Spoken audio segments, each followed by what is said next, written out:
Yes, sir. Day 14, and we officially have our first DocuSign out, ladies and gentlemen.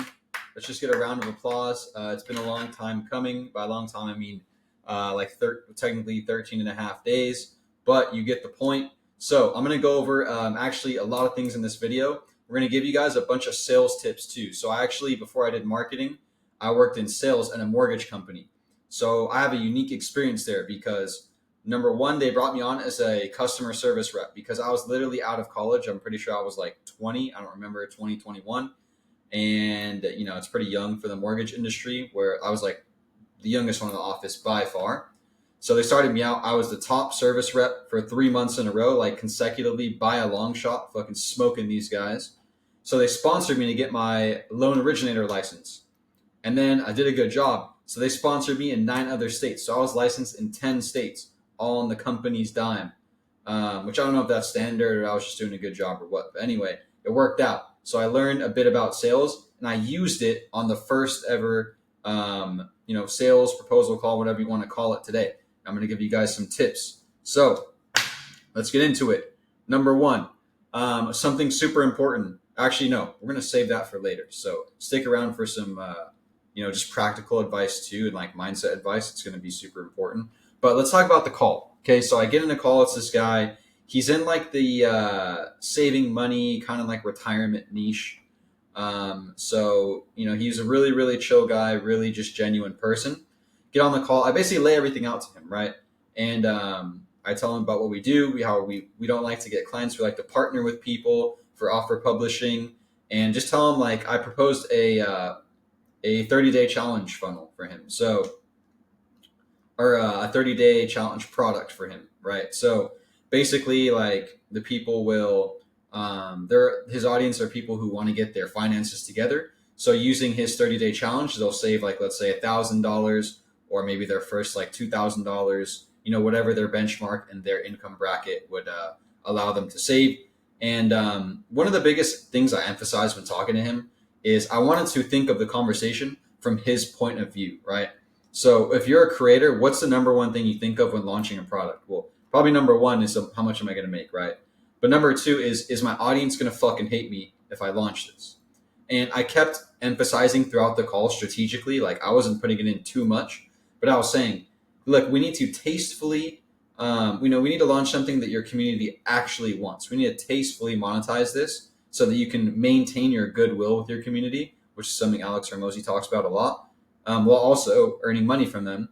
So how do you do that? You drop something they actually want, not some shitty course that's no one asked for, but something that can genuinely help them.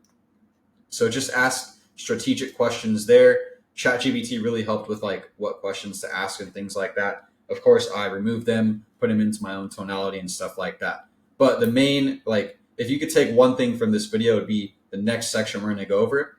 And that is he did have 2 objections at the end.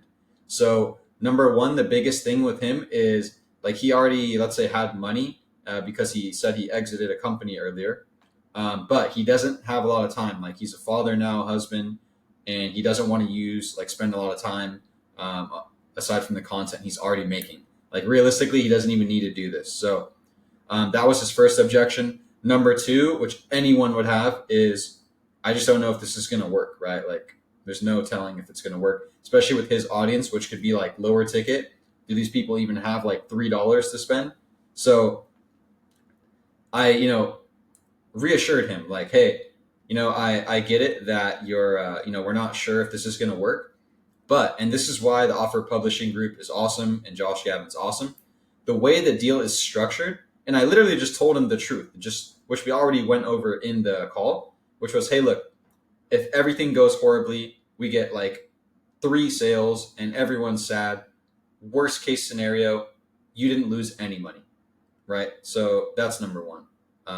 When it comes to the actual like investment and income side of things, he's like, what? That's a good point. Like that's why I was interested in talking to you.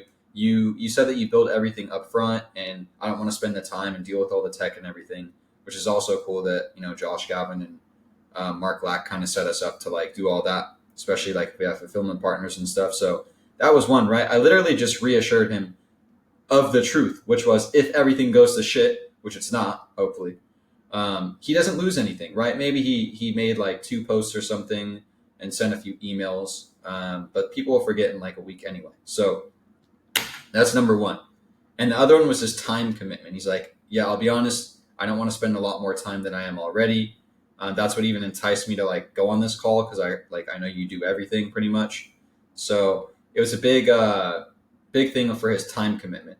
And basically what I told him, that, and I could understand this was the big one, right? It wasn't even like the results, the revenue. It was the fact of time. So I told him, hey, look, if I can outline this whole like 30-day challenge for you, and then like give you a rough script so that you could just like touch on each point and put your expertise and your kind of sauce into this, would that help you? And then he's like, yeah, you know what? That would really help me. And I just took that as like, he's good. I didn't want to poke at that anymore, because he sounded like he was ready. And that's something you have to have a little bit of experience to know. But he just like, I was feeling the vibe that he was good.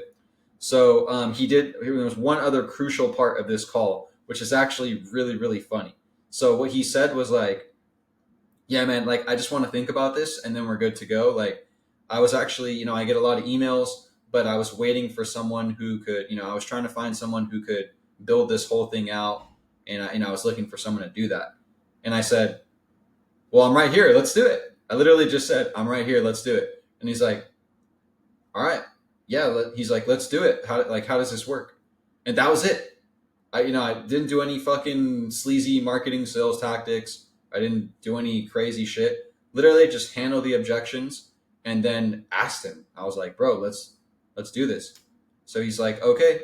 So I sent, we talked about the contract terms and things, and I sent it over to him. I literally sent it at 9 p.m. his time, so I probably won't even see it till tomorrow. And then we scheduled a call for Friday at little bit early, kind of late morning. So hopefully we'll get our first deal closed tomorrow. But overall, just like use really basic sales tactics. Didn't even really have to sell this person, just because like the offer is so good and we're going to be providing him so much value for free. So that's absolutely huge. And I love that. But the next thing I want to talk about is, well, aside from my email getting absolutely fucked, look at this. So I got my website up, which was in yesterday's episode, but now the 5X creators email is absolutely fucked. So I'm going to have to fix that tonight, which leads me to my next point. And the kind of thing that I wanted you guys to stick around for is, look, I had a long day. It is currently 8:12 p.m. here in LA, but I didn't send any emails yet. And what most people would do is like, they had a good day. They sent out their first docs. They got a good reciprocation from someone. They'll just wait and go to the next day. They won't focus on lead gen. Guys, you got to focus on lead gen, even if everything's going right. Some fucking disaster could happen. This guy doesn't sell, or maybe he does, but I'm still looking for the next deal, right? Until I'm fully booked and at capacity.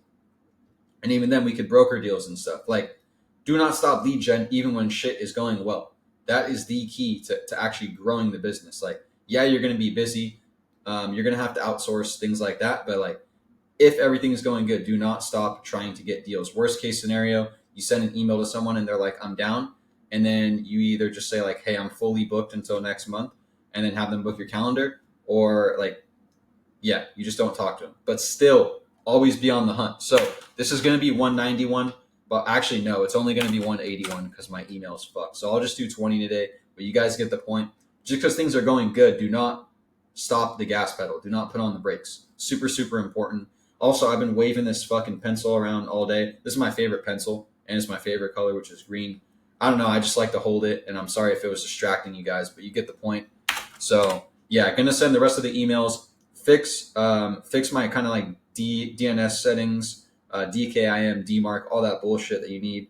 And yeah, another thing I did today, which is not as important, I just got the whole DocuSign ready. I made like a Schedule A so that I can easily like switch deliverables for clients. Made like a little template so that I never have to fucking deal with legal things ever again, because I absolutely despise anything that's regarding the legal system. And yeah, that's pretty much it. But overall, really, really good day. I'm hoping to give you guys, so there was some good news today, but I'm hoping to give you guys some even better news tomorrow on day 15. So yeah, Stay on the grind. Talk to you tomorrow.